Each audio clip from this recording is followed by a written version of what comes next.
O funcionamento do cérebro humano ainda esconde muitos mistérios. Os avanços das pesquisas revelam descobertas cada vez mais surpreendentes. O que há por trás das emoções? Por que cada indivíduo aprende de forma diferente? Como funciona a memória? E a consciência? O que nos leva a tomar uma decisão? E quando o cérebro não funciona direito? A neurociência é a área de estudos dedicada a desvendar esse sistema complexo que manda e desmanda na nossa vida. Neurociência, desvendando o cérebro. Se o corpo humano fosse um computador, o cérebro seria a CPU, a central de processamento de todas as informações. É no cérebro, esse órgão com cerca de 1,5 kg, no formato de cogumelo, protegido pela caixa craniana, que ocorre a maior parte dos nossos processos vitais. Dada a sua importância, apesar de representar apenas 2 a 3% da nossa massa corporal, o cérebro consome 15 a 20% da glicose do nosso corpo e 20% do nosso oxigênio. Em repouso, produz energia suficiente para acender uma lâmpada de 25 watts. Concentra cerca de 100 bilhões de células nervosas, os neurônios, e mais de 100 trilhões de sinapses, onde acontecem a transmissão dos impulsos nervosos. Escaneia e processa imagens complexas em até 13 milissegundos. Com mais conexões do que o número de estrelas da nossa galáxia, o cérebro é capaz de arquivar o equivalente a 1 milhão de gigabytes de informações. As rugas aumentam sua área, permitindo o armazenamento de mais memória. Comanda atividades que nos permitem ver, escutar, entender o mundo que nos rodeia e interagir com ele. O cérebro, na verdade a gente fala cérebro, mas o mais correto seria falar encéfalo, né? O cérebro é uma grande parte do cérebro, do encéfalo. É uma estrutura com uma capacidade enorme de processar dados. É ele que nos coloca em contato com o mundo exterior, com o nosso mundo interior. E muitas vezes ele é comparado a um computador. É claro que há semelhanças, mas o cérebro é muito diferente de um computador. Talvez a principal diferença seja que o cérebro ele é capaz de se transformar, ele tem uma plasticidade, ele modifica a sua estrutura física com a experiência, suas conexões, aquilo que a gente chama das suas redes neurais. E isso faz com que a capacidade de processamento amplie as possibilidades. O cérebro é um órgão muito complexo e que a gente demorou muito para compreender o modo de funcionamento dele. Porque apesar dele ter uma aparência inerte, né, inclusive ele é conhecido como miolo, né, uma forma até pejorativa de falar sobre os miolos, né, como se fosse um tecido que preenchesse apenas o crânio, durante muitos e muitos séculos, a nossa compreensão sobre para que servia aquela massa foi muito difícil de avançar, porque ele usa princípios físicos de atividade elétrica e princípios químicos de liberação de determinadas substâncias e a interação dessas substâncias com os chamados neurônios para que o seu funcionamento ocorra. Então, não tem movimento, não tem pulsação, não tem nenhum tipo de manifestação física que nos diga que o que está acontecendo é algum processo ali dentro. E aí é surpreendente a gente pensar que são 86 bilhões de pequenas células chamadas neurônios, bilhões com B de bola, quer dizer, uma enormidade, e que essas células se comunicam entre si por princípios físicos e químicos que não são perceptíveis a olho nu e que demoraram muito tempo para a nossa sociedade se dar conta disso. O cérebro é o centro de comando do sistema nervoso, uma espécie de rede de comunicação capaz de perceber e identificar as condições ambientais externas, bem como as condições internas do corpo e elaborar respostas que nos adaptem a essas condições. Tem o sistema nervoso central, formado pelo cérebro, tronco encefálico e medula espinhal, responsável pelo processamento e integração das informações. A medula, além de funcionar como um canal condutor de impulsos nervosos, também controla os movimentos do corpo. E tem também o sistema nervoso periférico, formado por uma rede de nervos, com a função de conduzir informações dos órgãos receptores de estímulos ao sistema nervoso central e levar de volta aos órgãos executores.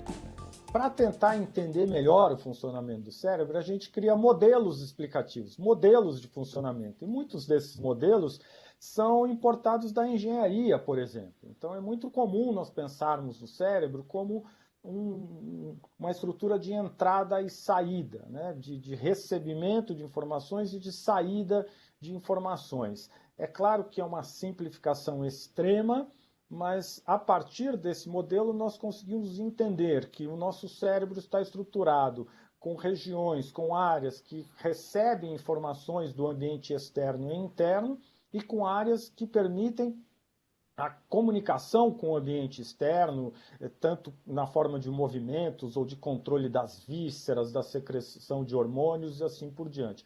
Então, nesse ponto, a gente consegue identificar no cérebro algumas áreas que são as áreas chamadas sensoriais, que recebem informações, sejam essas informações do ambiente externo e interno, e as áreas motoras, as áreas responsáveis pela execução de movimentos do corpo ou de controle de órgãos, como o coração, o sistema gastrointestinal, o estômago e assim por diante. Mas essas áreas que processam as informações que estão entrando, que estão saindo, elas estão completamente interligadas, estão conectadas com outras áreas que a gente chama de áreas associativas, de maneira que é mais didático, ou pelo menos reflete um pouco mais a função cerebral, e a gente pensar na existência de sistemas de processamento, de conjuntos de regiões que processam todas essas informações e que geram aquelas funções que a gente conhece, tanto seja de movimento, da percepção, a memória, a linguagem, a capacidade de pensar, de criar. Todas essas funções estão associadas não a uma região, a uma parte do cérebro, mas a um conjunto de regiões cerebrais que formam sistemas funcionais. O entendimento sobre o funcionamento do cérebro e do sistema nervoso tem sido um dos maiores desafios da humanidade. Na Grécia Antiga, filósofos desenvolveram teorias por meio da simples observação. Já os romanos, a partir de estudos dissecando animais. No século XVIII, com o Iluminismo, surgiram as teorias mais aprofundadas do sistema nervoso. Por muito tempo, os estudos ficaram restritos ao aspecto biológico, os comandos dados pelo cérebro e executados por outras partes do corpo. A partir da segunda metade do século XX, com o surgimento de novas tecnologias, como o raio-x e o eletroencefalograma, os cientistas conseguiram estudar com mais detalhes o cérebro em funcionamento. Nos anos 70, as tomografias computadorizadas e as ressonâncias magnéticas permitiram um salto ainda maior para o entendimento das funções cerebrais. Por meio das imagens captadas, é possível visualizar a relação entre certas atividades com a variação do fluxo de sangue em determinadas regiões do cérebro. Especialmente nos últimos 40, 50 anos, nós tivemos acesso a muitas ferramentas tecnológicas novas, que envolveram a ressonância magnética, a tomografia computadorizada, avanços da medicina para melhor compreensão do funcionamento do corpo e que também nos permitiram vislumbrar o funcionamento do próprio cérebro através do estudo dessas estruturas e do funcionamento delas. Então, a tecnologia, através do desenvolvimento de novos equipamentos e também de novos softwares, de novos algoritmos que pudessem interpretar esses dados que estavam sendo obtidos, trabalhando com dados de extremo volume, né, que hoje a gente conhece como Big Data, né, os grandes dados, que são esses volumes de dados incomensuráveis que apenas computadores de grande potência conseguem processar. E justamente por termos agora acesso a essas informações, que novas tecnologias de investigação de imagem, de investigação de funcionamento, somada a grandes processadores, justamente podendo trazer luz sobre os dados obtidos, coisas que um cérebro humano não seria capaz de fazer, justamente pelo volume de dados, agora nos trouxeram uma perspectiva de compreensão desta complexidade como nunca antes tivemos. Hoje, já se tem boa parte das atividades cerebrais mapeadas. Analisando a imagem de um corte de cérebro na região mais externa e mais escura, chamada de córtex cerebral, ficam os neurônios, unidade básica do sistema nervoso. São células altamente especializadas em receber, conduzir e transmitir mensagens para outras células. Comunicam-se entre si por meio das sinapses. Já na parte interna, mais clara, se concentram as fibras nervosas que fazem a comunicação entre o córtex cerebral, os órgãos sensoriais e os músculos de todo o corpo. Dividido em 2 hemisférios, o lado esquerdo é responsável pelo raciocínio lógico e o direito pelas emoções. Eles trabalham de forma invertida. Assim, a metade esquerda controla o lado oposto do organismo. Se o hemisfério dominante for o direito, a pessoa será canhota. O lóbulo frontal, o maior de todos, responde tanto pelos movimentos físicos quanto pelas funções de aprendizado, do pensamento, da memória e da fala. Ou seja, funções ligadas à tomada de decisões. Já o lóbulo parietal consegue perceber variações espaciais e informações sensoriais de dor, calor e frio. E os lóbulos temporal e occipital recebem, respectivamente, os estímulos auditivos e visuais. Quando a gente pensa nos hemisférios, a gente observa o que a gente chama de especialização hemisférica. Um hemisfério cerebral não faz exatamente o que o outro faz. Mas essa ideia, né, da especialização hemisférica, que alguns usam o termo dominância hemisférica, não nos permite simplificar essa questão e falar, olha, o hemisfério direito é o hemisfério mais emocional, o hemisfério esquerdo é mais racional. Essas ideias não têm suporte nas evidências científicas. Existem sim especializações, então relacionadas à linguagem, por exemplo, um hemisfério acaba se ocupando mais de processar essas informações, a própria parte de processamento das relações espaciais, a percepção musical. A gente percebe que um dos hemisférios acaba assumindo mais essas funções, mas é difícil nós pensarmos numa função que é exclusiva de um dos hemisférios, né? Na maioria das nossas funções, no nosso cotidiano, os 2 hemisférios trabalham de maneira integrada. Nós, seres humanos, somos movidos a emoções. Elas interferem e até mudam completamente as nossas decisões. O cérebro tem um conjunto de estruturas abaixo do córtex responsável por todas as respostas emocionais. É o sistema límbico, também conhecido como cérebro emocional. A principal função desse sistema nos seres humanos é coordenar as atividades sociais que possibilitam a manutenção da espécie através de sua vida em sociedade. Quando a gente pensa em emoções, existe essa tendência da gente estabelecer essa dicotomia, essa separação entre razão e emoção.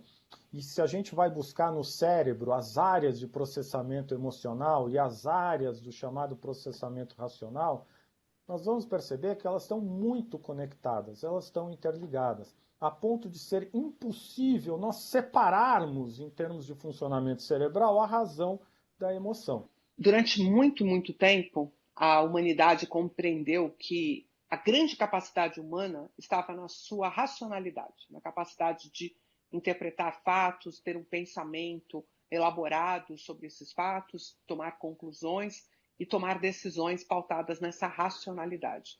Todo mundo achou, né, durante muito tempo, que era isso que nos diferenciava dos outros animais e que por isso que a gente era muito potente. Os últimos 40, 50 anos nos trouxeram importantes percepções sobre o papel do sistema emocional na própria construção da nossa racionalidade. O sistema emocional, ele tem um papel fundamental na atribuição de valor às coisas que a gente vive. Então, mesmo quando nós estamos usando a nossa racionalidade, nós precisamos fazer uma leitura emocional das situações para poder saber o que é melhor dentro de 2 ou 3 ou 4 opções, para que a gente possa tomar a nossa decisão. Quem nunca ouviu, na hora de tomar uma decisão, aquele velho conselho? Não se deixe levar pela emoção, use a razão. Para a neurociência, isso não é possível. Estudos mostram que os processos cognitivos e emocionais estão profundamente entrelaçados. Essa dicotomia, né, esse paralelismo entre emoção e razão como sendo coisas opostas, ela foi muito construída a partir da nossa perspectiva sobre como nós lidamos mal com a nossa emocionalidade. Nossa emocionalidade, justamente por não ser bem trabalhada, por não ser bem conhecida, por não ser estudada por nós mesmos, ela acaba tomando a frente em algumas situações através do medo, através da raiva, através dos impulsos. E aí fica parecendo que emoção é só isso, que emoção é esse descontrole. Nesse aspecto, sim, a emoção acaba atrapalhando a nossa capacidade racional. Então, a gente pode dizer que a racionalidade pode ser interferida, né, pelo processo emocional. Mas isso acontece justamente pela falta de conhecimento e pela falta de trabalho, de gerenciamento que a gente tem sobre as nossas emoções. Um termo muito bem conhecido é o termo inteligência emocional. A gente tem que tomar um pouco de cuidado para não interpretar esse termo achando que inteligência emocional é controlar e aniquilar as nossas emoções, como algumas pessoas pensam. Muito pelo contrário. É justamente ter o conhecimento sobre as nossas dinâmicas emocionais, sobre quais são as nossas fragilidades, quais são as nossas vulnerabilidades, onde é que a gente precisa melhor elaborar a nossa compreensão emocional para justamente não atrapalhar a nossa construção de cenários racionais.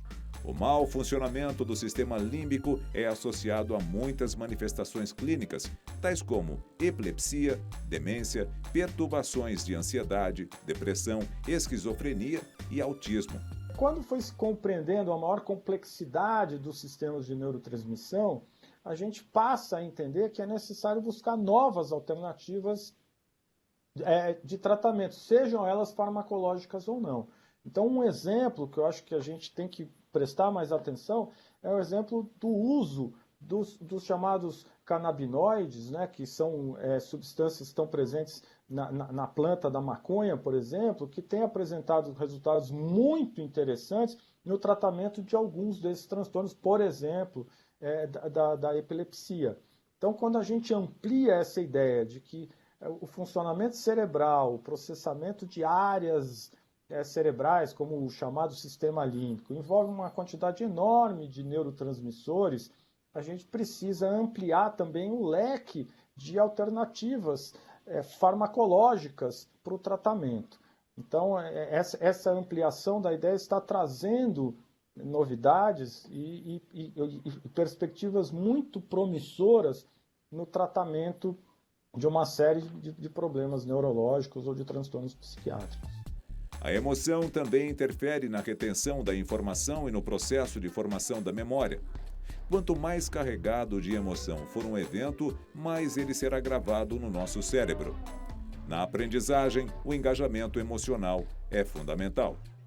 Este papel importante do sistema emocional de dizer quais dos eventos que a gente vive são relevantes e importantes o suficiente para serem mantidos na memória é um dos aspectos mais importantes da evolução do cérebro em mamíferos. É justamente essa capacidade de, através da vivência emocional, dizer: eu não posso me esquecer desse evento, essa ocorrência aqui foi importante, seja porque traz uma valência negativa, seja porque é ameaçadora ou pode fazer com que a gente tenha alguma perda e por isso mesmo a gente precisa dessa lembrança para evitar essas perdas, ou até mesmo por trazer oportunidades, né? Situações onde eu senti prazer, onde eu senti felicidade, onde eu me senti protegido, me senti aliviado, ou até mesmo momentos sociais de grande impacto, como o nascimento de um filho, um casamento, uma situação em que efetivamente aquilo pareça importante o suficiente para que no futuro essa memória te ajude a melhorar até o seu repertório de comportamentos, te ajude até a ter uma melhor performance na vida. Agora, do que vale eu me lembrar do que eu tomei no café da manhã na segunda-feira passada? Na neurociência, memória e aprendizado trabalham juntos. O aprendizado é a obtenção de novos conhecimentos e habilidades. A memória é a retenção desse novo aprendizado e posterior recuperação da informação aprendida. Quando armazenamos informações que não são usadas, as conexões dos neurônios vão se enfraquecendo até desaparecer. Da mesma forma, quando aprendemos algo, criamos novas conexões. E aí pense se eu tivesse que armazenar de forma indiscriminada todas as coisas que me acontecem. Inclusive, existe uma doença onde isso acontece, chamada hipermnese, onde a pessoa tem lembranças vívidas de tudo que lhe aconteceu. E isso é tão estranho que, no final, a pessoa não consegue nem pensar na própria vida, porque o tempo inteiro ela está vivendo lembranças e reminiscências. Então, uma das funções mais importantes que o cérebro tem é selecionar o que deve ser esquecido e o que deve ser lembrado. E quem é fundamental nesse papel é justamente a vivência emocional. O cérebro é uma estrutura que foi construída ao longo da evolução, né, para lembrar, mas também para esquecer. Uma boa parte das nossas experiências são esquecidas e precisam ser esquecidas. Não há possibilidade do cérebro armazenar e registrar todas as nossas experiências e detalhes de toda a nossa vida. Então, essa ideia de que o cérebro, quanto mais informações ele armazena, melhor, ela é um pouco errônea. O cérebro, ele também, e o sono, quando nós dormirmos, o sono ele serve para que a gente consolide experiências, para que a gente forme memória, mas também para que a gente esqueça uma boa parte delas. E tem uma explicação simples para isso. Toda vez que a gente reforça uma memória, a gente reforça conexões do nosso cérebro, né? As chamadas sinapses. Você vai ou criando novas conexões ou reforçando as pré-existentes, e isso tem um custo energético altíssimo. Então não seria possível nós armazenarmos todas as informações, porque o nosso cérebro não daria conta em termos energéticos. E há relatos de pacientes que não esquecem, e a vida desses pacientes se torna um inferno. É muito difícil você conviver se lembrando de tudo. A ativação de circuitos da memória acontece em sua maior parte por associação. Uma rede é ativada por outra e assim sucessivamente. Isso se dá por repetição da informação ou, de forma mais eficaz, pela associação do novo dado com conhecimentos já adquiridos. Além do papel da emocionalidade na construção desses circuitos, na manutenção desses circuitos, um outro elemento muito importante é a repetição e, justamente, o acesso à ativação desses circuitos que foram montados, que são responsáveis por aquela memória. Então, um elemento muito importante que ajuda bastante a construção da memória é quando ela é feita já a partir de um conhecimento prévio que já é fortalecido, justamente para facilitar o acesso àquela memória nova.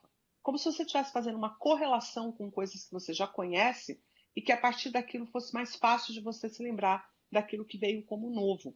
Quando você aprende uma coisa nova e não faz correlação com nada que você já conheça antes, forma-se aquele circuito neuronal, mas ele fica meio órfão ali no meio do cérebro. Fica difícil da gente acessar. Se eu perguntar para você sobre um filme ou sobre um ator e der alguma descrição da história do filme, pode ser que você não se lembre do nome do ator, mas você pode se lembrar de um outro filme que ele fez e que, por conta da fisionomia, você consiga se lembrar do filme. Isso pode te ajudar a, mais para frente, lembrar, inclusive, do nome dele. E quando nos recordamos de um lugar que nunca visitamos? Ou contamos uma história da qual não participamos? Podemos confiar 100% na nossa memória? O cérebro é capaz, sim, de gravar situações na memória sem que elas tenham realmente acontecido. A pessoa pode ter imaginado ou escutado a situação de terceiros. E a ideia de que a memória é um retrato fiel, uma representação rígida da realidade, ela é totalmente equivocada, né? As memórias, a nossa memória, elas são representações subjetivas das nossas experiências e os nossos sentimentos, as nossas emoções, as nossas opiniões no presente, elas chegam a modificar a nossa memória do passado. E muitas vezes isso pode criar até falsas memórias. A gente passa a acreditar que visitou lugares que nunca foi, conheceu pessoas que a gente nunca encontrou. A gente começa muitas vezes a criar falsas memórias. Isso é um exemplo de como a memória é maleável.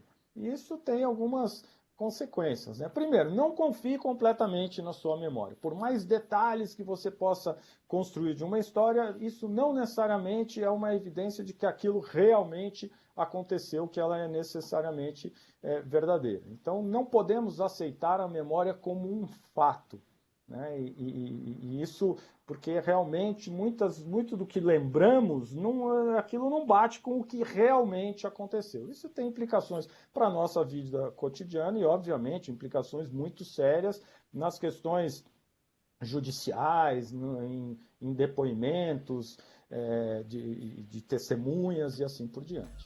A consciência é um dos maiores mistérios estudados pela neurociência. Já se sabe que não acontece numa área específica do cérebro.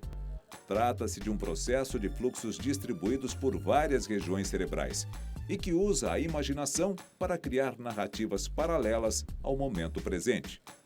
Historicamente, o surgimento da consciência está muito próximo do surgimento da linguagem. Então, muitos autores acreditam que a consciência deriva ou depende, de alguma forma, justamente da nossa construção de linguagem. Mas quando a gente estuda profundamente o fenômeno de consciência, nós vamos ver que não existe uma consciência só. Existe, por exemplo, a consciência a respeito de que eu existo como indivíduo. E que essa minha existência é separada da existência de outros indivíduos. Isso é uma coisa muito curiosa, porque existem alguns animais que já têm essa consciência. Animais que, quando você os mostra no espelho, por exemplo, você pega um chimpanzé, ou você pega um elefante e coloca alguma coisa na cabeça deles, um chapéu ou algum artefato, algum penduricalho nele e mostra no espelho para ele, ele sabe que aquela imagem é dele e ele busca tirar o chapéu ou tirar o penduricalho justamente usando o espelho como referência. Você já deve ter visto o seu cachorro, por exemplo, latir para o espelho como se fosse um outro animal. Então, ele não tem essa consciência da existência dele.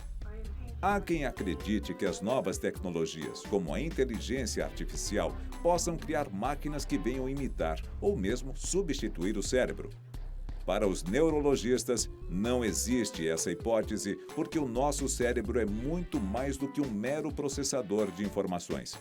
Ele é capaz de entender a mente de outro ser humano, sentir sua dor e reagir a ela.